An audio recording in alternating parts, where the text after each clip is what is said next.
আমরা ইসরায়েলের ধ্বংস চাই। ইসরায়েলি কোনো পণ্য আমরা গ্রহণ করব না। আমরা আজকে ইসরায়েলের বিরুদ্ধে দাঁড়িয়েছি। ইসরায়েল যেরকম ধ্বংসযজ্ঞ চালাচ্ছে এটা কারোই কাম্য না। আমরা হিন্দু হই, মুসলমান হই, বৌদ্ধ হই, খ্রিস্টান হই, সেটা বড় ব্যাপার না। আমরা মানুষ, সেটাই আমাদের মধ্যে বড় ব্যাপার এবং আমরা মানবতার জন্য কাজ করব।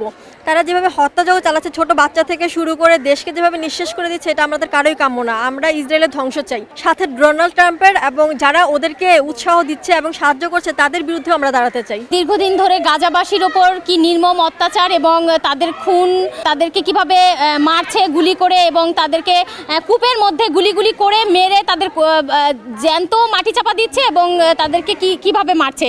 তো সেই গাজাবাসীর ওপর এই নির্মম অত্যাচারের প্রেক্ষিতে আজকে আমরা ইডেন মহিলা কলেজ একটা বিক্ষোভ মিছিল রেখেছি, যেখানে আমাদের সকল শিক্ষার্থীবৃন্দ এবং সকল শিক্ষকরাও একত্রতা পোষণ করেছে। আপনারা দেখেছেন আমাদের প্রিন্সিপাল মহোদয় এবং সকল শিক্ষকরাও এসেছিলেন।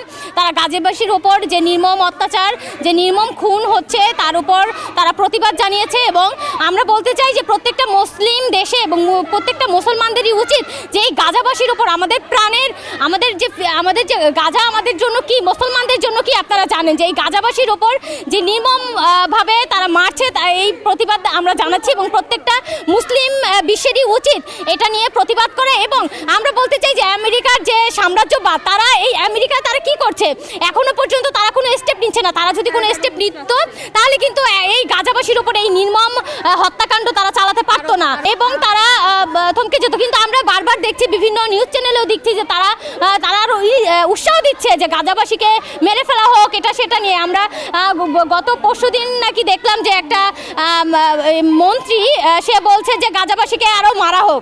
তো এক সাংবাদিক বাঘের মতো করে গিয়ে তাকে ঘাপড়ে ধরলো। আমাদের কাছে মনে হয়েছে যে ওই জায়গায় যদি আমরা থাকতাম, আমরাও মনে হয় তাদের গলাটা ধরে তাদেরকে বোঝাতাম যে এই যে এরকম করে মারলে যে কতটা কষ্ট হয়, এটা আপনারা তখন বুঝতেন। যে আমরা বলতে চাই প্রত্যেকটা বাংলাদেশের এবং প্রত্যেকটা মুসলিম কান্ট্রিতে এই ইসরায়েলি যত পণ্য আছে সেই পণ্যগুলো যাতে বয়কট করা হয়। এবং আমরাও আজকে ইডেন মহিলা কলেজের ক্যান্টিনে গিয়ে আমাদের ইসরায়েলি পণ্যগুলো বয়কট করেছি এবং আমরা সবাই একত্রতা পোষণ করেছি যে ইসরায়েলি কোনো পণ্য আমরা গ্রহণ করব না, আমরা ব্যবহার করব না। তো এটাই ছিল আজকে আমাদের বিক্ষোভ মিছিল।